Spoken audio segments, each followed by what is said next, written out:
Welcome to Real Lives Touched by Addiction podcast with your hosts, Jen McCutcheon, Luke Loughlin, Lainey Love, and Sandra Murray.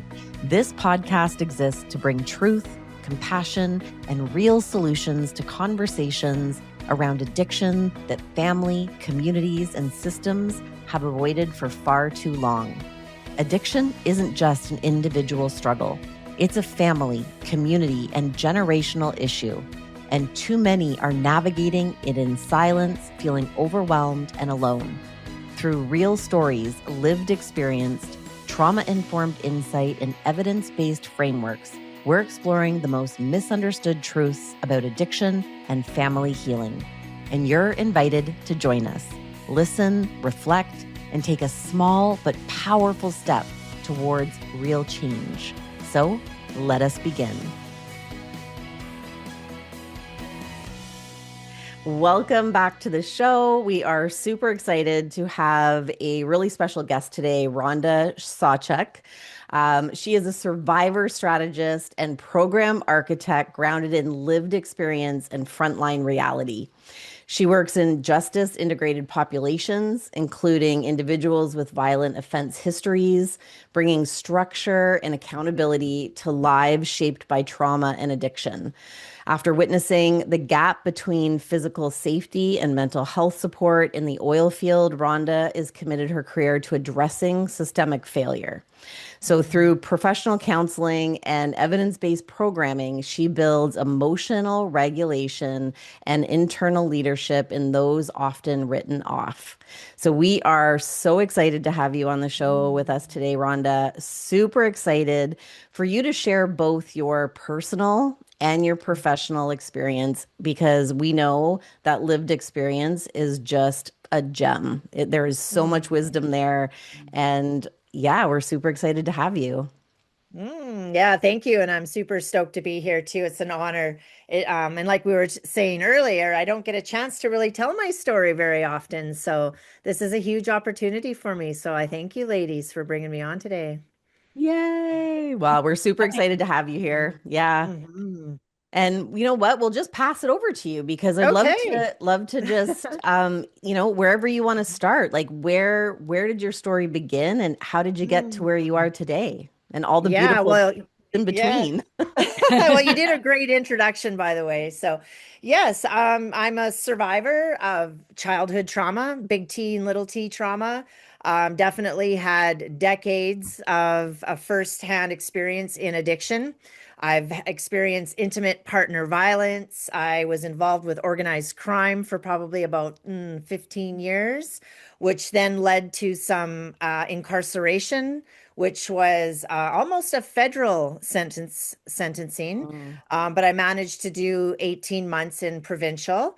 And today I work with men and women, but primarily men who are also navigating that same system that I once moved through. And I seen firsthand how our institutions promise rehabilitation, but often deliver shame, disconnection, confusion, and abandonment. So I'm here to talk about what helps people heal and what needs to change. Yes. Yay. Bravo. Like, Bravo. yes, Like, yes, more of woo! that. Yeah. Yes. We're your Yeah. cheerleaders. Yeah, and like and as part of the program architect, like I'm actually currently right now independently working on a violent offenders program. Part of that will be some gang affiliation because even though my violent offenders are not all gang affiliated, I would say 80% of them are. Right. Yeah. We're seeing a huge uptick of gang violence, as you all probably have seen where you're from too. Yeah, and I Yeah. mean, where would you put addiction? Where would you categorize that in crime Mm. and violent offenders?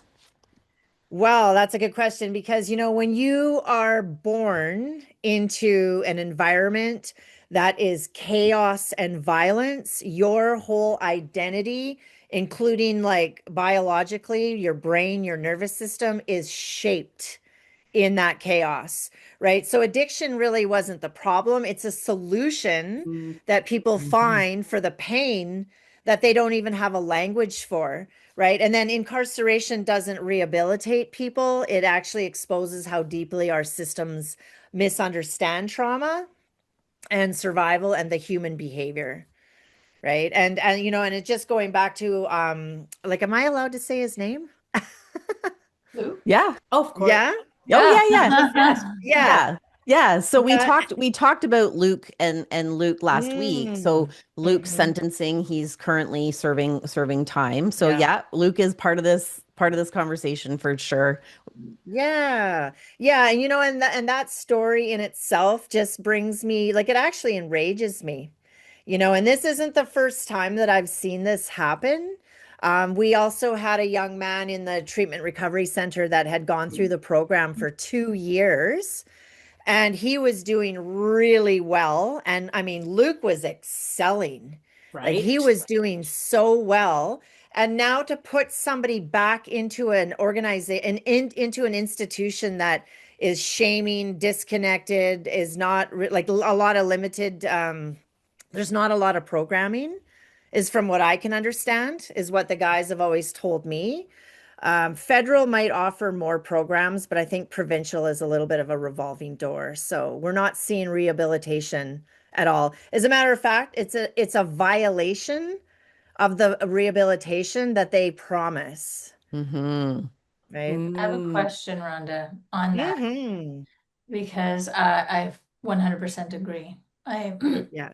we all do. Yeah. That what Mm-hmm. what has occurred is such a disservice to the whole point. Mm-hmm. Yeah. Exactly. It's like we're all human. We all make mistakes, and the unfortunate thing is the people that end up in prison for the most part, not always, Mm-hmm. definitely not always. They're just the ones that got caught.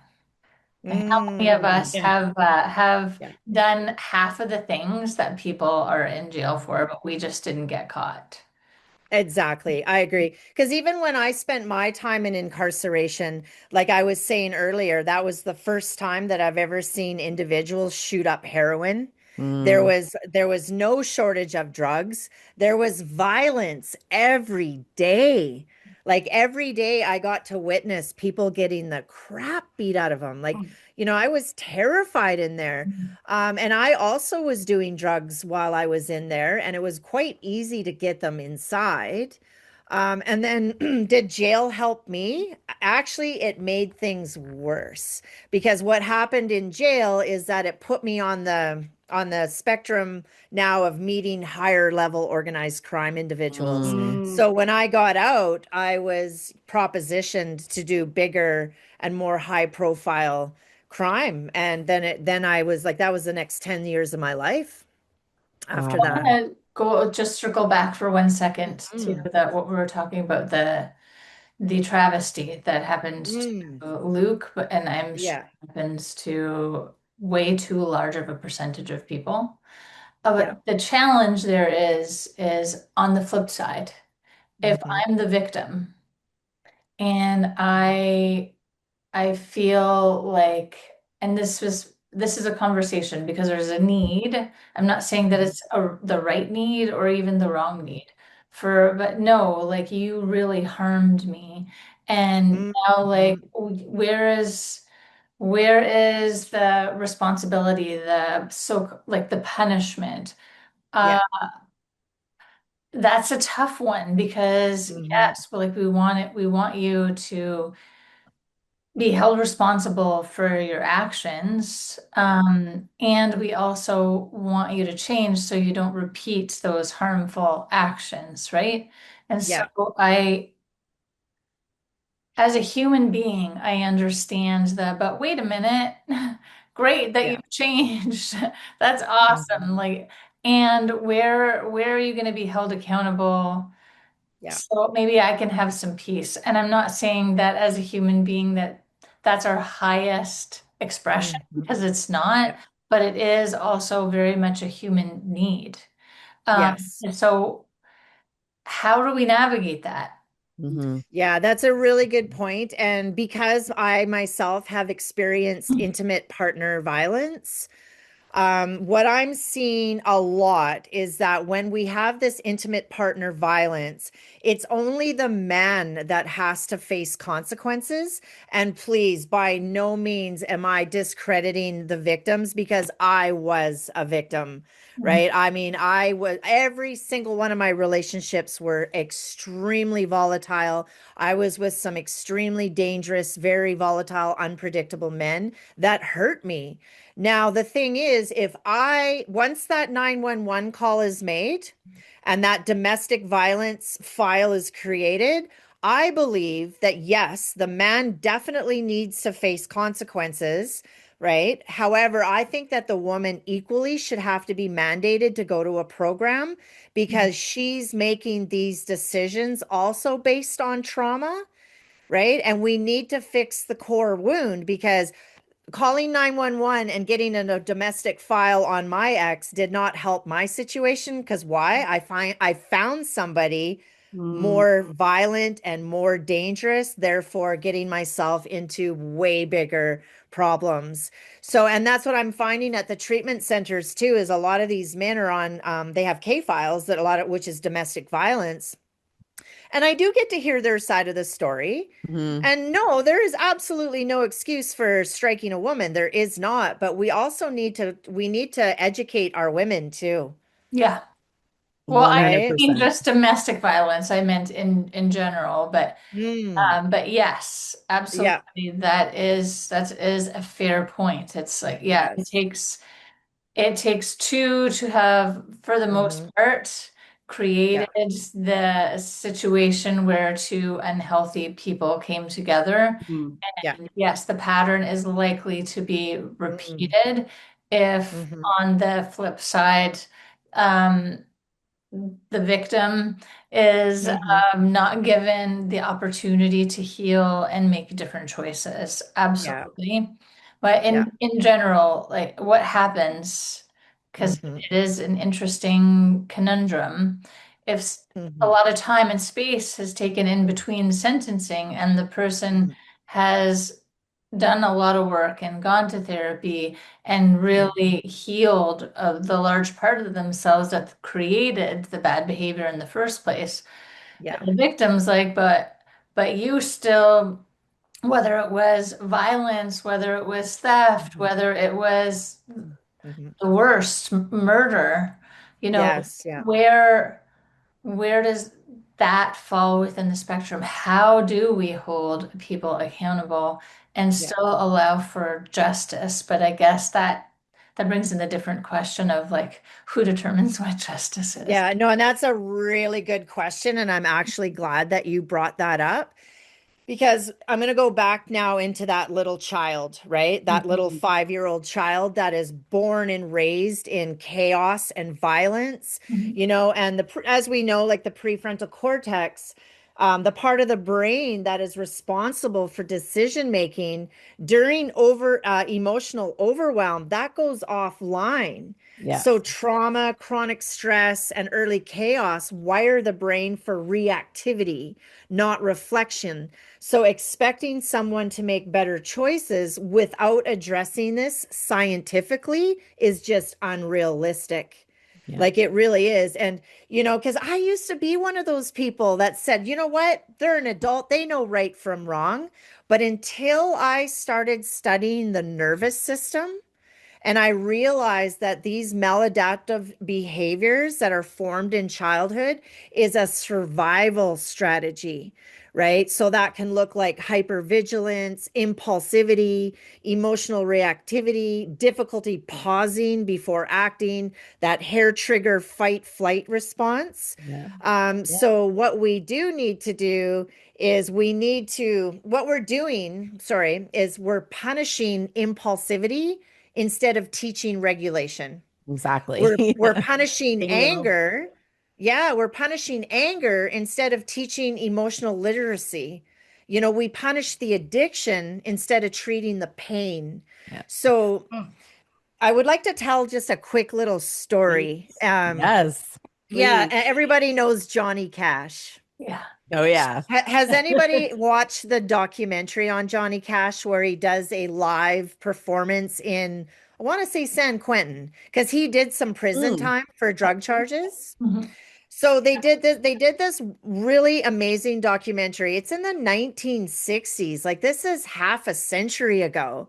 And they interviewed COs, they interviewed inmates, and there was one particular inmate that was like, I'm here because I couldn't regulate my emotions and I got into a fight and I hurt somebody.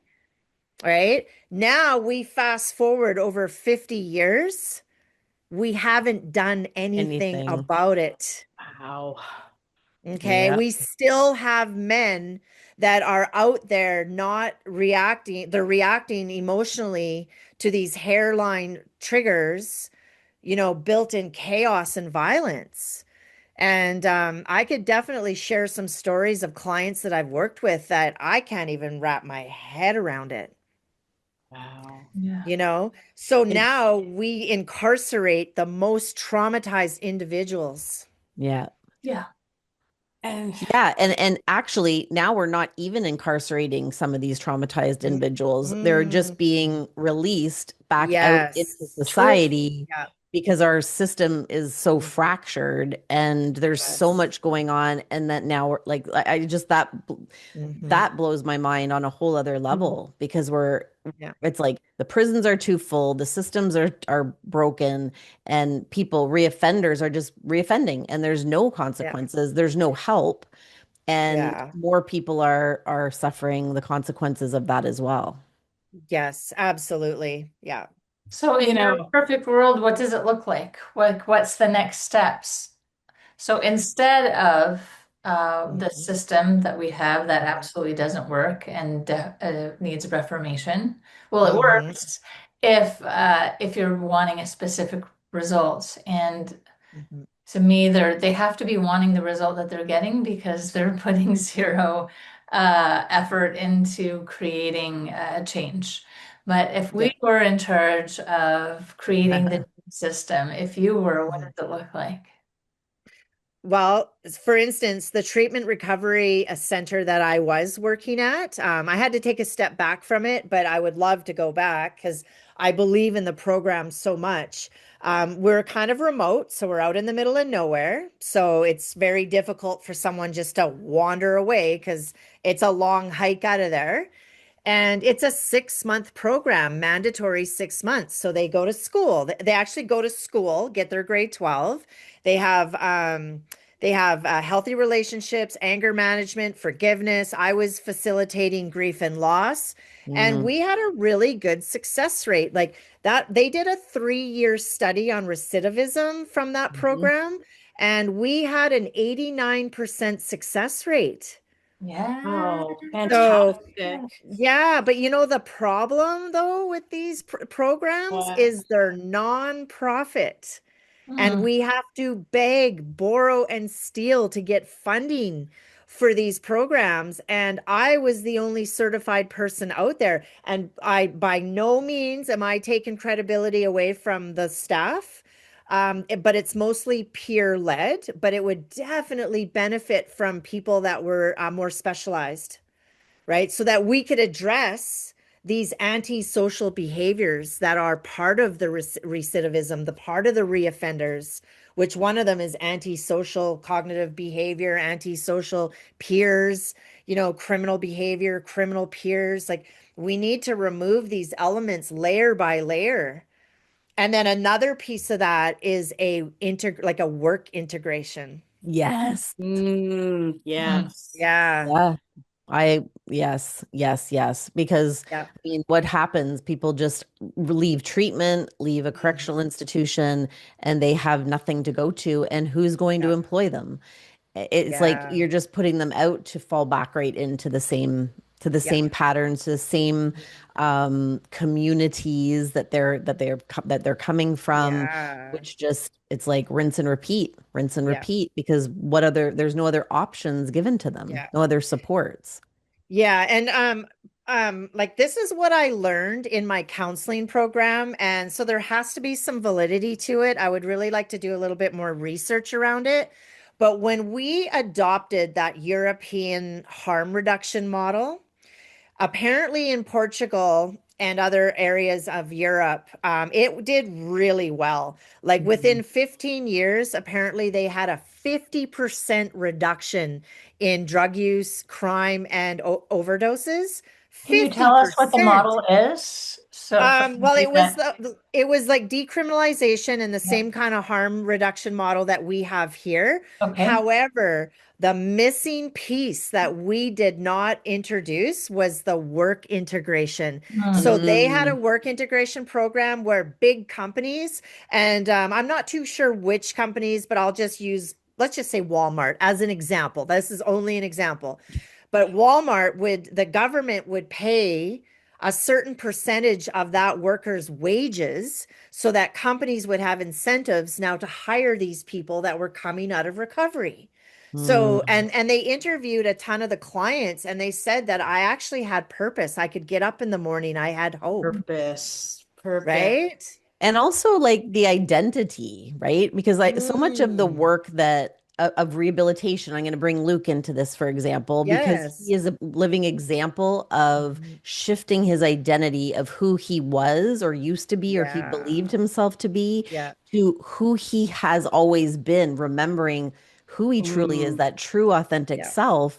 Yeah. And part of that is giving somebody purpose and helping them to Mhm. create a track record of that individual of who they are that Yes. leaves the identity of their past behind. They don't have Yeah. they're not that person and they can step into that new identity. It comes with purpose. mhm. It Yeah. comes with structure. It comes Mhm. with meeting them where they are. Like, the other thing, it's like you throw somebody back into a 40-hour work week that's just come out of treatment or prison. Mhm. They don't have the capacity to hold a 40-hour work week, but yet we think Yeah. that they should just be able to do it. So that's like the Yeah. reintegration process is Yeah. so broken, and Mhm. that feeds back into people just going back to what they know. Where there's that Yes. false sense of safety and Yeah. security, which often just repeat and rinse and repeat. So I thought Yeah. the identity piece was, that's what was coming up for me. I Mhm. wanted to take a moment because I wrote it down Mhm. because I know there's going to be individuals listening to this. And I'm actually going to go back a little bit to when we were Mhm. talking about, the victim. And we're doing the Mhm. air quotes for for the Yeah. listeners that aren't Oh, seeing the yeah. video because, it's like the mindset shift to even begin to think that the person who did harm should be compensated in any way. I think, or not even compensated, maybe that's not the right word, but to even consider that there's a reason or something behind the behavior for some Mm. people will be really offensive, and if they've been harmed by somebody, it's like it will be triggering, I guess, is my point. So I want to Yeah. just acknowledge that for listeners maybe who are listening to this and maybe you've been triggered, maybe you're really upset or angry by what's been Mhm. said, and Mhm. just honoring you for where you are and understanding because I can say I've been there where it was like, what do you mean? Like you're gonna Mhm. give like you're letting them off the hook, like you're not gonna hold them Mhm. accountable. And I think I just wanted to acknowledge that because I think some Mhm. people may be triggered by that and just honoring Mhm. that and saying it's okay. And Yeah. also just recognizing this is where we actually can begin to shift the narrative on healing, Mm. on Yeah. forgiveness, on redemption. Because Mhm. if I'm held accountable for the rest of my life for the decision I Mhm. made at a point in my life where I was so deep and deeply disconnected from everything, what motivates somebody to change, even if they've done some really harmful things? Yeah. And Yeah, I if you're think never going to that's be what I, different. Yeah. sorry? Yeah, just that's a really important point. It's if you're Mhm. never going to be looked at differently, if you're always going to be defined by that, then I might as well be that, right? Yeah. Yeah. Yeah. So I just thought I would go back to that for a minute because it would came up. I wrote it down and I just know because I mean I know I went through that stage and there may be Mhm. somebody listening that I thought we could maybe just talk a little bit about that. Yeah. Yeah. That's a really good point because I've also been a victim, of violent crimes and whatnot. And you should have seen the look on my therapist's face when I told her I was going to work in rehabilitation for men in the judicial system. Yeah, it was. And there was Wow. a part where recapitulation came up. So that's me trying to control a situation to change the outcome due to my own trauma, right? And so it's really interesting because you're absolutely right. Like we do have to address that if you do the crime, you're going to have to do the time, right? There is consequences, and it's no joke to be a victim of violent Mhm. crimes, right? However, like let's just look at Luke's case, for instance. Does it make sense that somebody who is contributing to our society, Mm. who's done community service, community hours, he built a program, he did public speaking, he was support for other people that were going down this road. Does it make sense that our tax-paying dollars puts him back behind bars where all of that work now kind of gets like shelved, Yep. Yeah. right? And he created recovery painting that was actually employing Yes. individuals that were coming out of recovery. So I mean, Yeah. yeah, no, it doesn't make any sense. Yeah. Absolutely zero. And it took 7 years from the incident to actually get to this point. Ooh, Yeah. yeah. So Yeah. there's a problem there when the Yeah. time from the crime committed to Yeah. being sentenced is 7 years. Yeah. Oh, First of all, yeah. if he was a badass and he didn't change and he didn't work on himself, think of all the other crimes that could have been committed over those years, Mhm. possibly Yeah. not caught. Mhm. But look at the recovery in Yeah. between in those 7 years. So there's that Yeah. It's such also a to consider. stress. And I just want Yeah. to say, do you think that I like from my perspective, as a Mhm. mom, I lost my son to addiction and we started our YouTube channel because we recognize the stigma, the shame. And Yeah. I think do you think it's the same thing when it comes to people that have caused some Yeah. criminal behavior Yeah. or they're being sentenced. And because of that, maybe we're not getting enough funding to actually make Mhm. the change that would be helpful for Yeah. rehabilitation. Do you know what I mean? Yeah, absolutely. And I will speak on behalf of the clients that I've worked with that are violent offenders. A lot of them are heavily associated with gang activity and whatnot, which is, oh, the violence is just insurmountable. Mm, And one common thread that I have found amongst every single one of my clients that have that level of violence is sexual abuse. Mm. Okay. Physical, emotional, sexual abuse, abandonment. So now you have this small child who's going to adopt maladaptive behaviors in order to survive. And that common thread now is a young man, an adolescent man, who now resorts to violence and crime in order to regain his masculinity and mm, to gain power over something that he was very powerlessness, right? Like, and a lot of people are like, oh, boo hoo. So what? Childhood trauma, get over it, move on. And if Yeah. that is the attitude that mm. you have, you clearly do not have an understanding of how the nervous system is shaped, Yeah. I right? Yeah. understand. Yeah. Yeah. Like, I mean, if you were to go out right now, out onto the street and interview a veteran who's been in combat Mm. and tell him that his PTSD is not real, Hmm. good luck with that. And these young men are in war. Yeah. They are in drug wars. They are in wars for survivalism. And I'm just going to share a little bit about a client that I have, and I have to be very careful about not sharing too many details. But his father was a residential school survivor. Hmm.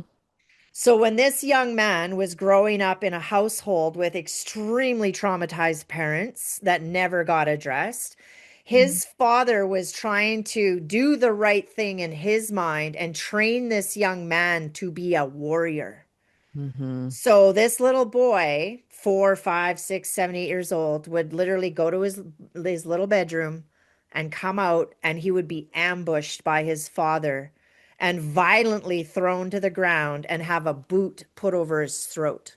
And Mm. in his father's mind, he's teaching him to be a warrior so that he never becomes a victim, Mm. Mm. right? Yeah, it's all, So, yeah. yeah. So now we have a young adult who now gets into crime and gangs and the drug wars, and you have this very violent warrior shaped individual that doesn't understand what he's actually fighting for. And by the way, that individual is fully out of the game. And I still Wow. work with him today. Mhm. Wow. And he is excelling. Amazing. What an incredible Yes. story on so many levels because you look Mhm. at generational trauma, like all I see Yes. is this lineage of generational trauma Yeah. Yeah. and perspective and the meaning that we put on something and Mm. really a parent trying to do what they think is right Yeah. to protect their child and Yeah. in actual fact their behavior is causing harm Mhm. and the cycle continues and continues. So I mean, Mm. congratulations to your client who has done some Mhm. incredibly deep work to be able to have Yeah. turned what Luke would say a mess into a message. Yes. Pain Powering into story. purpose. Yes. Yes. Absolutely. I want to Yeah. go back Exactly. to what you were saying, Jen, just about people that might feel a little bit emotional or triggered or angry Mhm. or frustrated. Because I visit all of those myself. And I have been, fortunately, I've experienced so many different types of violence and assault Mm. myself. Yeah. And I gotta tell you, when I was mugged walking home one night, Mm.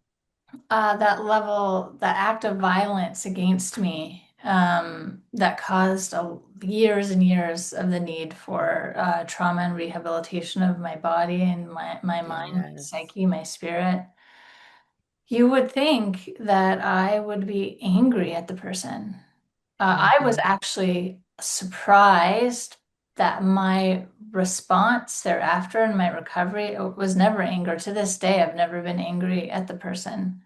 I Mhm. was heartbroken because I could feel and know and experience the level of sadness and heartbreak Mhm. that existed within the person that committed that level Mm, of violence Mhm. against me. I was struck by how sad and hurt Mhm. it was a he, so I could say he had Mhm. to be able to commit that violence. Yeah. So Yeah. I come to this space like with lived Mhm. experience, with honesty, that they're for the most part they are really, really suffering. Mhm. And I've also been on the other side where what I needed was justice. I had been Mhm. mistreated and harmed and abused, and where I don't care what your childhood was like. Yeah. Um, I need justice. Yeah. And so I think that all of those things can be true. And I've also been the person that has hurt people. Mhm. I've also needed to be forgiven. I've hmm Yeah. also needed to not be defined by my Yeah. missteps. Um, Mhm. and so I think it's just remembering that nobody is perfect. Mhm. And that which kind of world do we want to create?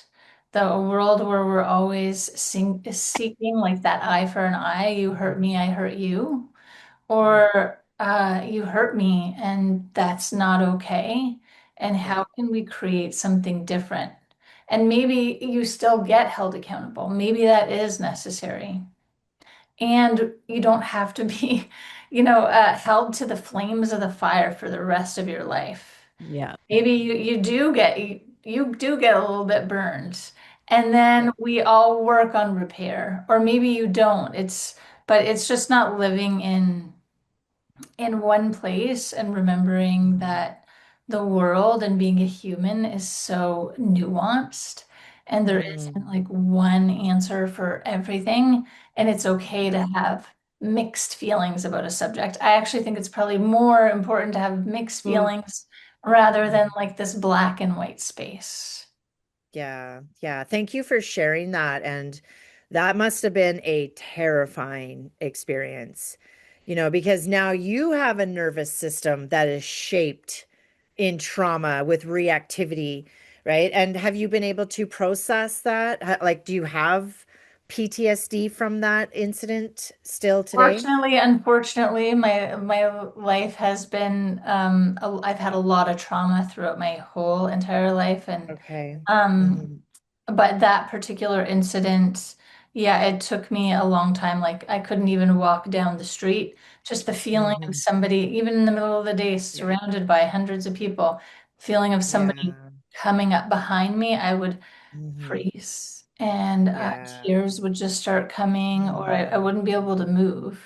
Hmm. Um, and so yeah, it did. It took work on my part, and still I still have healings from some of the physical trauma, and Hmm. that was 15 years ago.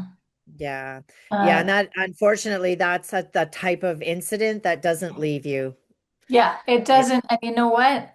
Yeah. I can't say that I can't say that I'm sad about it Mhm, mhm, Mm. because I got to recover from it, and I still have mhm. some recovering to do. Yeah. But to have that experience of feeling being surprised and feeling the hurt of the Yeah. person. I didn't feel anger. I didn't feel rage. I felt Mhm. such sadness. Mm. Mm, And to have that awareness, mhm. um, it's something. It's meaningful. I Yeah. can bear witness and have a connection and an understanding to what it takes to create that. And Yeah. I can see the same thing within myself and the mistakes that Mhm, I've made. A lot of mhm, it does come from reactivity, but a lot of it does. It comes from sadness. It comes from mhm, a sense of feeling defeated. I mean, Rhonda, you would definitely have a lot of these feelings too, or just not even knowing. I really resonate with that. It's like when you mhm. grow up in trauma, I Yeah. didn't, I didn't even know that my system was Mm. so fractured, so frazzled, so not grounded, Yeah. because I didn't have any example of what that was. My life was chaos and Mhm, trauma. mhm. Yeah. And so it does take so much work to Mhm. create something new. Hmm. Yeah. And when your safety has been ripped out from underneath you, people, unless you've been in that experience, like you just can't wrap your head around what happens to a person after Mm. that. Like, yeah, the incident is no longer harming us, but it's the memory of Yeah. and that imprint, that energetic footprint in our nervous system now. And I am so sorry that that happened to you because that is a very like horrific event, like just to not even to know if you're even going to get out of that alive. Yeah. Yeah. So, and if you don't mind me asking, were you ever able to follow up on that individual? Like, did they get the help that they needed? They never were never caught. Oh, Mm. worse. Yeah. Yeah. That's even worse. Yeah. Yeah. Well, hopefully you have some really good grounding and self-care practices because I can relate to that because I've experienced home invasion. Mm. And I can tell you right now, if you were to come inside of these walls and be a fly on the wall, you would probably think that I needed to get extra help. Oh, I'm serious. I'm one of those checkers. I have Mm. bear spray. I've got, like, I won't even have a shower without my bear spray on the ledge of the tub. Mm. And I just, everybody says, well, I guess you're just being extra cautious. And I'm like, no, I'm probably a little bit paranoid, but that's okay. Yes. Yeah. if it creates that sense of safety for you, Why not? safer, then Yeah. yeah, yeah, But I mean, it's disruptive. Very disruptive. It's just because Yeah. that's a new reality now. yeah, You Yeah. have an awareness of a reality that other Mhm. yeah. people you can't understand it Yeah. until you've lived it. And I wish for you some deeper healing because Thank you. being able to feel safe and relaxed is it's paramount for human experience, absolutely. Having a Yeah. dog has helped me. Oh, yes, I know. I have to give this one back soon, so maybe I should hold her ransom. But yeah, so I really do sympathize with that, Lainey, because yeah, that is not an experience that is fun to navigate after. And I don't care how many years goes by. Like once you've been exposed to that, you just understand that there's a world out there where people are capable of harming you. And now working in an environment that I do, I'm not gonna lie, there's some clients that have wigged me right out. I'm sorry, that might not be proper terminology, but Yeah. I'll just say it the way it is. Yeah. I don't think you could Yeah. get any nicer than wigged me. Yeah. Well, just because I know that they have like, B&E like break and enter Yeah. and stuff like that. And when it's an invasion of privacy like that, like yeah, I'm not going to say that it's different, but it is, right? Like when you've got people that are in there for selling drugs and there's violence because it's drug wars and stuff like that, they're not coming to your house, Yeah. right? But it's those other ones that are coming to your house to break into your house, to steal your things, and then possibly harm you in the meantime, to pay for those drugs. And that's what I try to tell some of my clients is that you got to look at the big picture. You might not be that home invader guy, but you're supplying the people that are. Mm, Mm, yes. You know, yeah. even Absolutely. even when you look at human trafficking, like with all of the Mm. shit that's going on in the world right now, Oh my I God. always try to I always try to tell my clients too, like you might just be selling drugs over here on this little turf, but you got to look at the ripple effect that Hmm. now makes families vulnerable. Parents are addicted, kids are vulnerable, they fall into the hands of predators, and the cycle just keeps going on. So, yes, you are part of it. And I make them very aware that just because they're over here doing this doesn't mean that they're not part of this. And then they get really quiet and I can see the wheels starting to turn, That's right? powerful. That's a Mm, powerful conversation for you to have. yeah. And wow, that's incredible. I've never actually heard somebody say that in the Mhm. container of working with people in crime, Yeah. in addiction that are selling, because it's true. We're all part of the problem unless we're part of the solution in one way or That's right. another. And I say Yeah. that from a family lens, whether I'm just doing my Mhm. thing and thinking I don't have any work to do, I'm part of the Yeah. problem. I'm Yeah. contributing factor. Yeah. And it Because, just yeah. it just shows up differently in different Yeah. pockets of the greater experience, right? Yeah, for sure. Because the same person that, was violent with Lainey, that mugged Lainey, like that was Hmm. probably over drugs, right? Somebody who's high looking like, did they want to rob you? Is that what happened? Yeah, it was an established group of people. The police Hmm. apparently had been trying to Hmm. capture them Yeah. because it was this particular area where it was kind of like a bottleneck, you know. And there was Mm. a couple of Hmm. different, there was three ways to get home. Two of them were being monitored because Hmm. you were going to be caught either way. There wasn't any other way to turn. Um, and so yeah, I don't know if they ever ended up catching any of the people Hmm. involved, but there was more than one individual and they were looking for money. He Hmm. stole my purse. And thank goodness. I'm so grateful because I was cornered and completely helpless. And even though I Hmm. was very close to people, to homes, and I screamed like I didn't know I could scream. Mm, Not one person stirred, not one person noticed. I could have lost my life, and nobody would have known. Mm, yeah, that's scary. yeah. Yeah. Well, thank God you're here with Yeah. us today. Yeah, thank Yeah. goodness all they wanted was my purse. Yeah.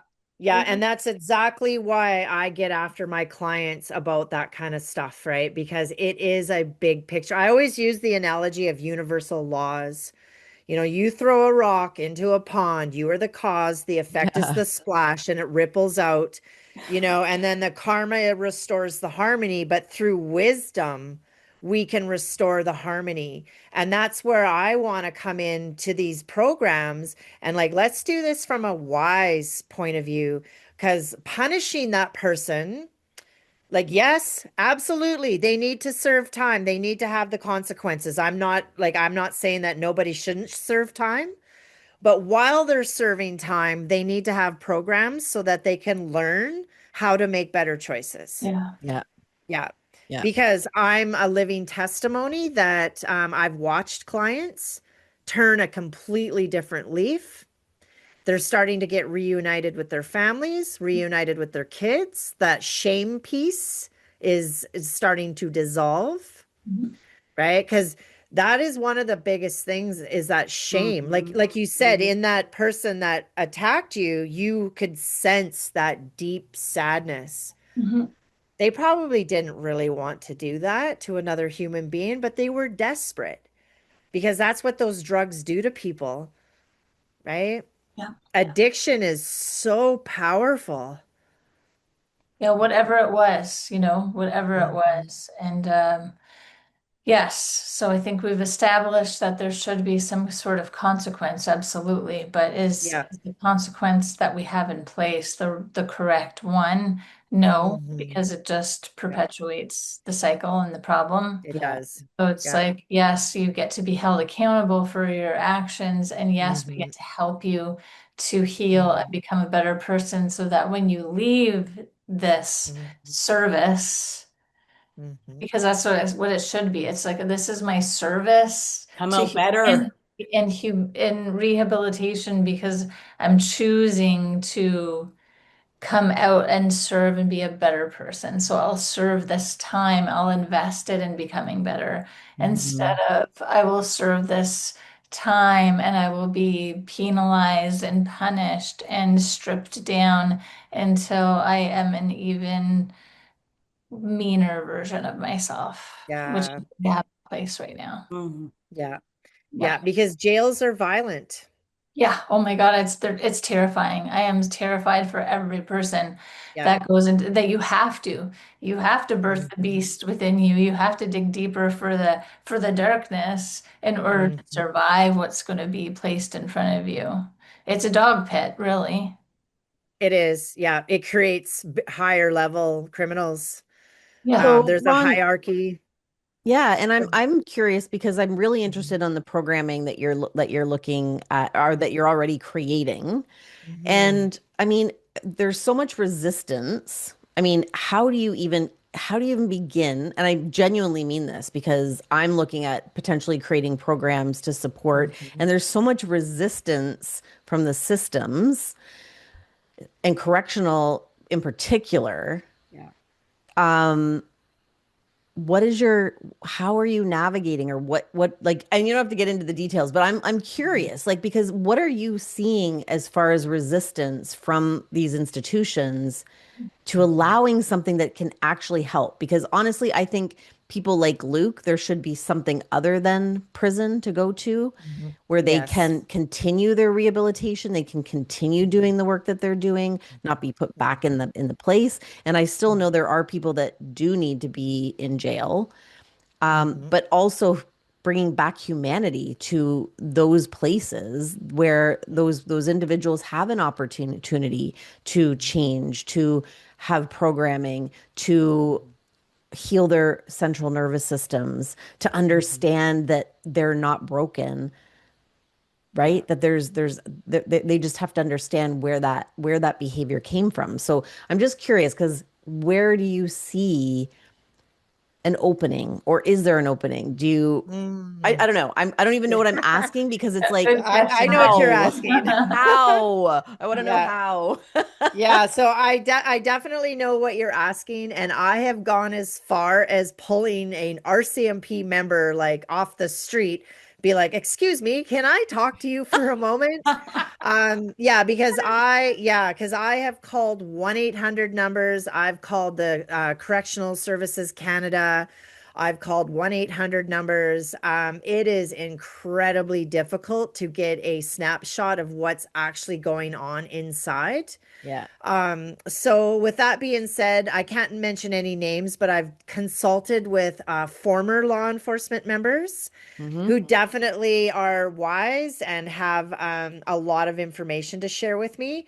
And apparently there is reintegration incentive programs. Apparently there's 12 hubs across BC that deals directly with violent offenders, but yet the hundreds of men that I have counseled all said the exact same thing. Program? What program? I didn't get offered a program.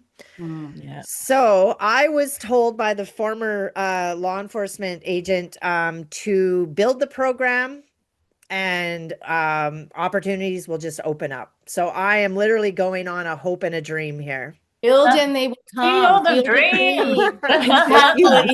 if you And, build and it, then Build the they will it. They'll come. come. yeah. And then the other part of that is going to all the treatment and recovery centers. Yes. Mm. However, financially, right? I need to get paid too. Yep. So it's like pulling teeth. Yeah. And it's really frustrating. And again, I'm not going to say anything that's going to get us into trouble here and because I'm, whatever, but there's government incentives for other individuals for work incentive programs and stuff. Why are we not taking care of our own right now? Yeah. Hmm. You know? Yep. Like, Yeah. just as an example, during COVID, right? The migrant workers that usually come and work in the orchards, they were not allowed to come due to the borders being closed during COVID and XYZ. Why weren't people from the penitentiaries and prison systems going and picking fruit? I remember going by some of those orchards and there Sure. was 4 feet of fruit that just hit the ground. Yeah. Yeah. Like, why are we not creating programs like this? And if we can, who do I talk to? I want their number right now. I love it.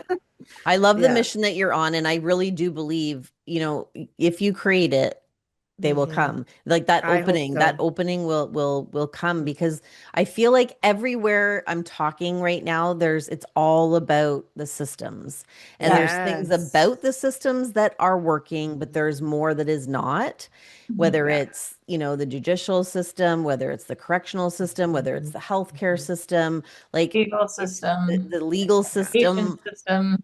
Right. Like it's all of them. So I mean, it seems Yeah. like we're just in this place of the crumbling and it's going Yeah. to open up new opportunities for programming and just a new system. It's a new Well, system time. Rhonda, you are Yeah. going to create the model in BC, and we will, Yeah. continue it here in Ontario. So we're going to bring it across our country. Yeah.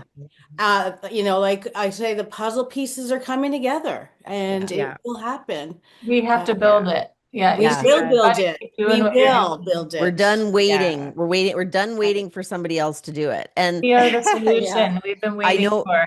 yeah. And we And need there's to a talk about it. And that's what we're doing. And I think that's a big part of it, Yeah. continuing to talk about what's going on and educating others and our listeners. We'd love to hear your feedback.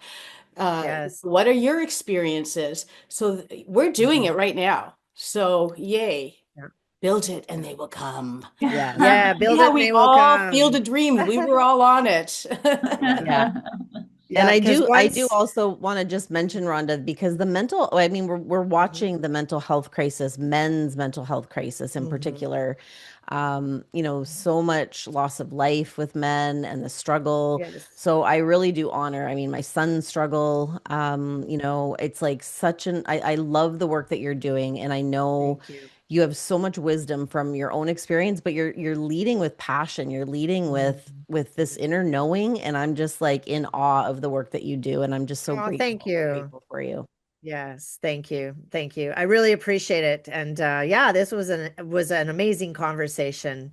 Thank Yeah. you. Is there anything you want to share? Any final thoughts, any messages, any last little bits that you want to share before we go? Sure, yeah. So for any of the men and women that are out there watching this, if there is a lot of shame and grief and loss, especially, and all of these like core wounds that are not being addressed, I tell you, they bubble up into our everyday life, our relationships.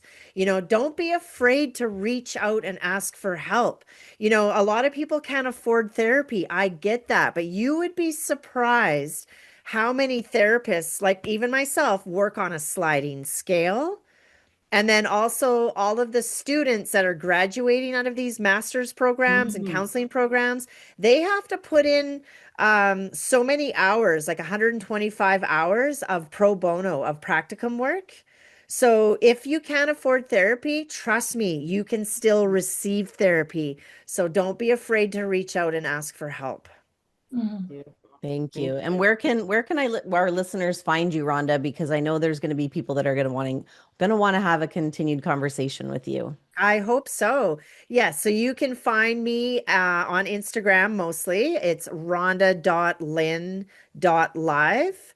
And then I also have a YouTube channel, but I don't really post. That's just the full-length interviews that I have. But Instagram is the place to go, or Facebook, Rhonda Sawchuk. Awesome. Awesome. Yeah. Well, thank you so much for joining us today. Thank you for sharing your Mhm. story and your experience in Thank in in the you. correctional institution and all of the above. And yeah, thank you, ladies, for just an open conversation. It's so beautiful. And if you have questions, please, as the listener, you've got just in the show notes, we've got our Real Lives Touched by Addiction email. We'd love to hear from you because this is an open conversation, real stories, raw truths, and you're part of this conversation. So please Mhm. connect with any of us. Rhonda's information will be in the show notes as well. So Mhm. just jump in there and we'd love to hear from you. So until next time, we'll see you then. Thank you, Rhonda. Thank you. Okay, bye. Thank you. Thank you for being part of Real Lives Touched by Addiction podcast. If this episode moved something within you, please subscribe and leave a rating or review. It helps these conversations reach the hearts that need them most. We're also inviting you to connect with us. Our social links are in the show notes. Follow us, come say hi, and share your story. We truly want to hear from you because your story carries wisdom, your voice carries medicine, and your purpose is already unfolding. Until next time, remember, you are not alone. We heal, rise, and recover better together.